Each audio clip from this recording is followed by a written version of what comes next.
Daily ব্লগে একটা video নিয়ে এসেছি, মটন কষা আমরা কিভাবে রান্না করি সেই ভিডিওটা আপনাদের সামনে তুলে ধরলাম।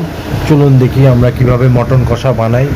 মালটা বসাবো, তেলটা গরম হয়ে গেছে, এবার আলু ভাজার মধ্যে একটু স্বাদ মতো নুন, লাল লাল করে এবার এটা মধ্যে তুলে নিলাম। পেঁয়াজ কুচি দিলাম, একটু পেঁয়াজের কুচি দিলাম মধ্যে। এই যে পেঁয়াজটা এরকম করে একটু হালকা রং পাল্টেছে, এবার এর মধ্যে আদা রসুন আর পেঁয়াজ কাঁচা লঙ্কা বাটা দেবো। যেহেতু মাংসের পরিমাণটা একটু বেশি, ওই জন্য মশলার পরিমাণটা একটু বেশি, 3 চামচ।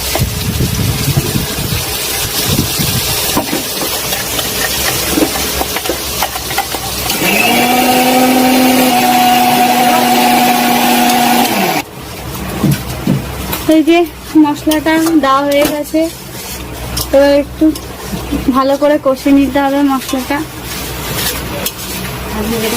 এই মাংসের মশলাটা 5-7 মিনিট কষানোর পরে এবার এর মধ্যে হলুদ দেবো পরিমাণ মতো, নুন দেবো স্বাদ মতো।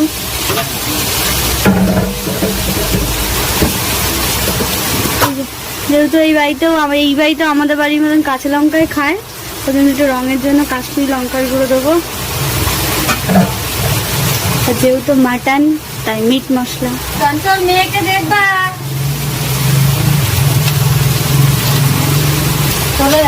দিয়ে এবার ভালো করে একটু কষিয়ে নেবো মশলাটাকে, তেল না ছাড়া অবধি।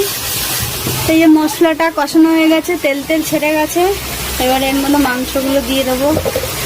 ভাতটাও ফুটে এসে একটু পরে নাড়িয়ে দেবো। একদম মাংস রিয়াজি খাসি পুরো একদম।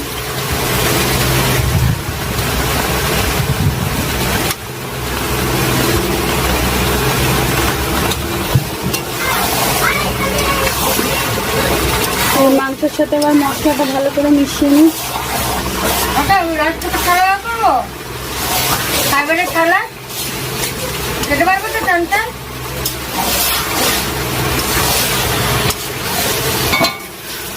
ভালো করে মশলাটা মিশিয়ে নিয়েছি, এবার থালা দিয়ে ঢেকে দেবো। এই মশলার সাথে ভালো করে মাংসটা মিশিয়ে নেওয়া হয়েছে, এবার একটু ঢেকে কষাবো মাংসটা।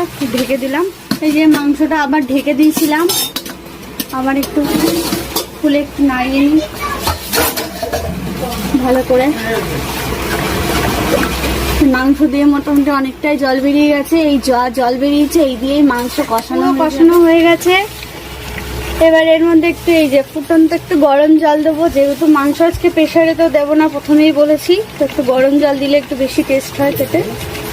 এই দিয়ে দিলাম, যেহেতু মাংসটা ফুটবে এখন একটু, ওর জন্য একটু জলটা বেশি করেই দিলাম। তো ফুটলে তো জল কিছুটা টেনেই নেবে, ওর জন্য। এই যে কি লোভ লাগছে দেখে।